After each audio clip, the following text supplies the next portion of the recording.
In this video, I'll be going over how to find surface area of a cube. A cube is a figure with all sides having the same length. The surface area will be the outside covering of the cube. So it's the outside surface area, not the volume of a cube. So to find the surface area of a cube, we need to calculate the area of each of the squares covering the cube. So on the left side, we have a picture of a cube with the length of 5 feet.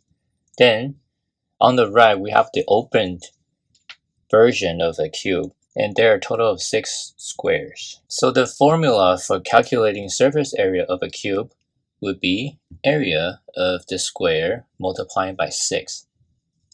Because if we find the area of one of the squares, then we will multiply it by 6, as there are a total of 6 squares in a cube. So what is the area of the square? As indicated here, we see the side is 5 feet, so that means that the other side must be 5 feet. So 5 times 5 is 25 feet square.